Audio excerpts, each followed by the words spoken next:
Okay, so we're going to finish up our study of domain and range with some interpretation. So far we've looked at domain and range reading just graphs or tables, and now we're going to put them into context of a situation. Okay, so our first item up, in a chemistry experiment, two chemicals are poured into a beaker to react. The temperature of the solution is taken every minute for 10 minutes beginning at 1:05 p.m. The graph below shows the temperature of the solution from this experiment. Okay, so we look at the graph and you can see the title is Chemistry Experiment, Temperature versus Time. Okay, so what is a reasonable range for this function? Okay, so one of the things we need to remember is that our dependent variable is graphed on the y-axis. Okay, so this is going to be our dependent. So temperature is dependent on how much time has passed. So our range, if you'll recall, is our y values or our dependent values, or one other way to say that is our output. So in our situation, we begin here at 10 and it continues up until 50. Okay, so that's degrees Celsius. So a reasonable range for this function is every value between 10 and 50, including 10 and 50. So that's how we could say it in words, but remember we have our form to write the range. So we start off, we have y such that, right? And then we need our smallest value, which is 10. We're going to go less than y less than our largest value, which is 50. Okay, and then we need to look and see, are these numbers included in our graph? And certainly at 0 minutes, the temperature was 10 degrees. After 10 minutes, the temperature was 50 degrees. So they are included.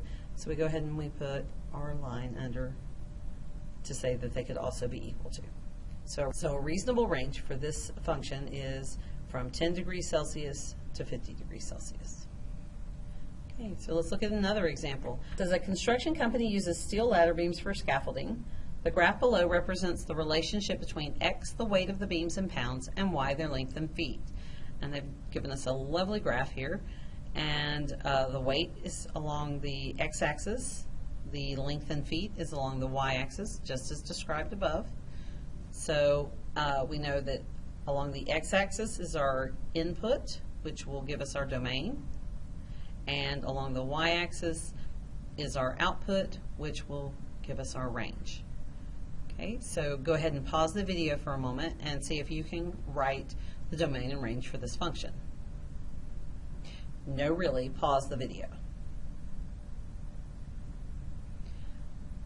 All right, so now that you've started back up, what is a reasonable domain? So we look at the x values and we see that our graph, we come over from the left, and the first time we see any part of our graph is here at 6. And if we come in from the right, the first time we see in our graph is right here between 20 and 21. 20 and 22. I'm going to call it 21 because it appears to be about halfway. And there are no breaks in the graph at all.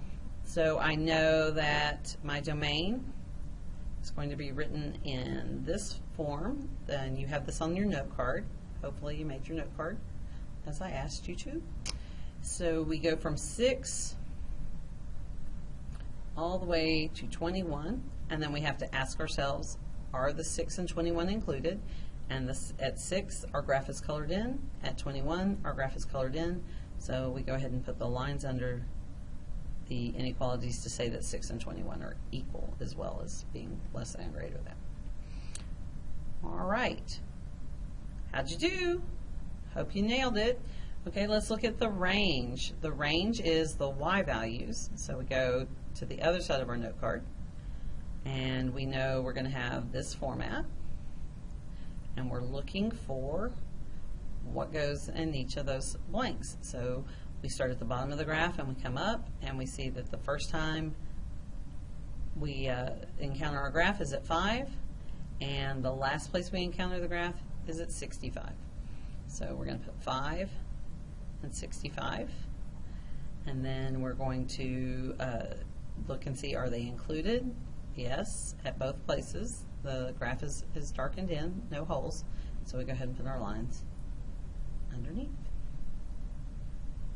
Okay, hope you did really well on that one. Let's try a different type of question. Sam is in line to buy tickets and will buy at least one ticket. Tickets cost $20 each, with a limit of 6 tickets per person. If X represents the number of tickets Sam purchased and Y represents the amount in dollars he pays for the tickets, this function can be represented by the equation Y equals 20X. What is a reasonable range for this function? Okay, so let's kind of put together Y equals 20X. Where did they get the 20? Oh, that was the cost per ticket. X was the number of tickets. Okay, so I know they're asking about the range, but I really can't figure out what the range is unless I know what the domain is. What are the possible values for X? And that's going to give me my values for Y, because Y depends on what I pick for X. So I'm looking at the situation. He has to buy at least one ticket, but he has a limit of 6. So that means X could be 1 ticket, 2 tickets, 3 tickets, 4 tickets, 5 tickets, or 6 tickets. He has to buy whole tickets. There's no way to buy a part of a ticket. Right?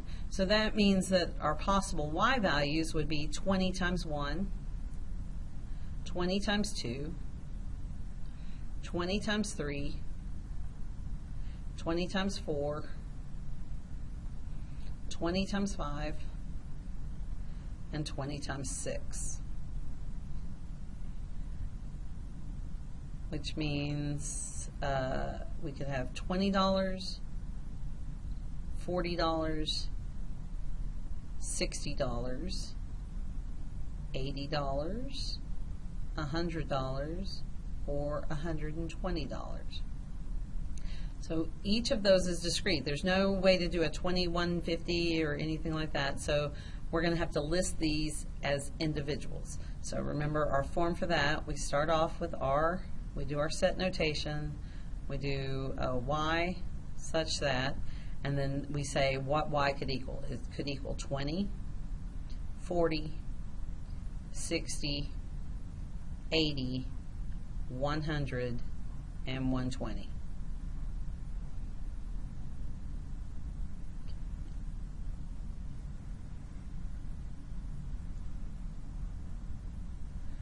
All right, let's look over here at the next situation. Marcy has been recording the size and speed of bluetail fish.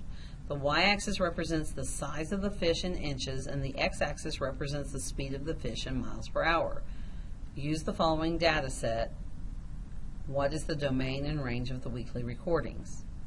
So in our data set, these are coordinates, and this would be the x value, this would be the y value. X, y, x, y, x, and finally y.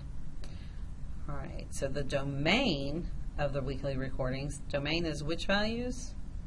The x values, okay, and the range is the y values. Okay, go ahead and pause the video and write down what you think the answer would be. Okay, so if the x values are 3, 4, 6, and 5, the way we would write that is we would do our set notation. We're doing domain, so it's the x values. And these are individual points that she's recorded, so we write them individually. But remember, we go from least to greatest, so 3, 4, 5, 6.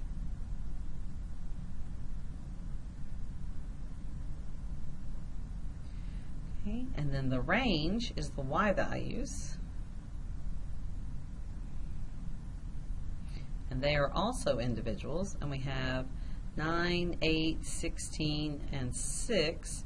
They're unique values, but we go from least to greatest, so 6, 8, 9, 16.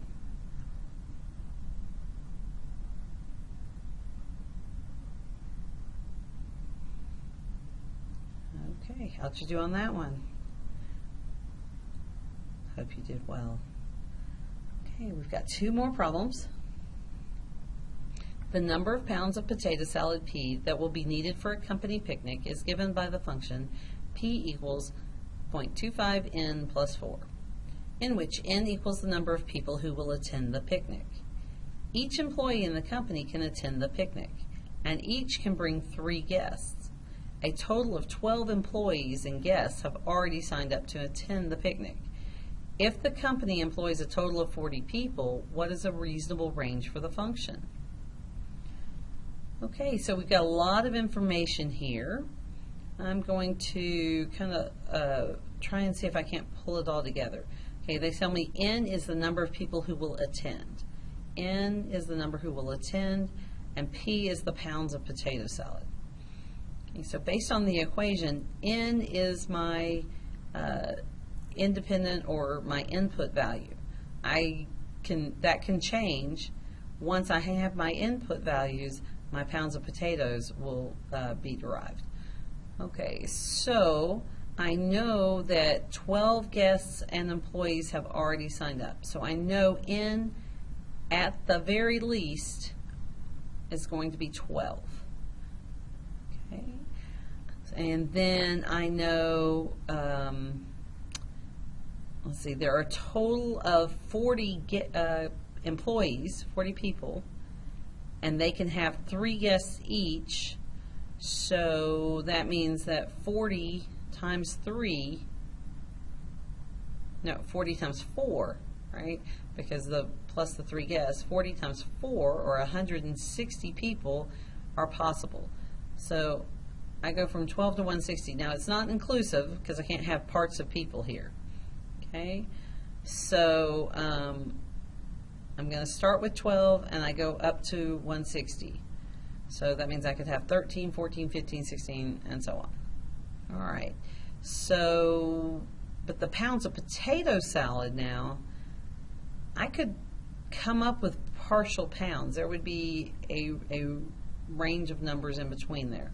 So let's see what happens if I put 12 into my equation. So 0.25 times 12 plus 4. So 0.25, that's a fourth of 12, that's 3, plus 4 is 7. So I'm going to need 7 pounds of potato salad. Okay. And then at most, if there were 160 people, I have 0.25 times 160 plus 4. So 0.25 times 160, a fourth of 160 would be 40, plus 4 would be 44. Okay. So I could have anywhere from 7 pounds of potato salad to I'm going to need 44 pounds of potato salad. And like I said, even though these are individual, because you can't have parts of people, the pounds of potato salad would be continuous from 7 pounds up to 44. Okay. So we're going to, our range would be P, such that we're going to have 7 pounds up to 44 pounds, and we would include the 7 and the 44 because we could have exactly 7 pounds or we could have exactly 44 pounds. Okay. All right. The perimeter of an equilateral triangle is 36 meters or less. What is the domain for L, the length of one side of the triangle? Okay, so I need to think about this. One side of the triangle is L. I'm going to make a cursive L instead of that because that kind of looks like a 1. All right, so each side is L because in an equilateral triangle, all 3 sides are equal. And if I'm looking for perimeter, I add up all the sides, so that'd be L plus L plus L, or 3L. So the perimeter is 3L. Okay, and then they also said the perimeter is 36 meters or less. So that means 3L could equal 36, or it could be less than 36. Okay. So this is my situation. What is the domain for L the length of one side of the triangle. Okay, well, I know looking at a triangle, it cannot be 0, but it could be any number bigger than 0, right? It could be a half an inch or half a meter, or it could be a third of a meter or 0.2 meters. I really don't know how long the side is. I just know it's got to be more than 0. So I know my length would have to be greater than 0, just to start off with. Okay. And then on the other end of that, 3L has to be less than or equal to 36. Oops, I've kind of got myself in a little bit of a pickle there. Let me move that out of the way. Move it over here. So I know that L has to be greater than 0 because it's got to have some dimension to it in order to be a triangle. And then on the other perspective, 3L has to be less than 36, so I know that L would be less than or equal to 12. So my lowest number is 0. My highest possible value for L is 12. So the domain would be the set of L's, so that 0 is less than L, which is less than 12, and it can't equal 0, but it can equal 12.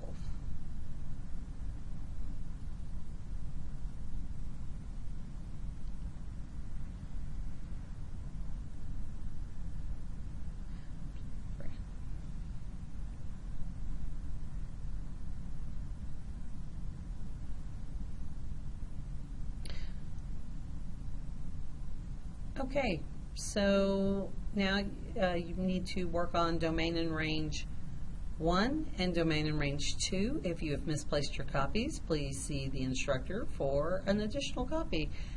These papers are due, let's see, tomorrow will be Wednesday, so they should be ready to go on Wednesday. We should be ready to grade them. Okay? See you in class.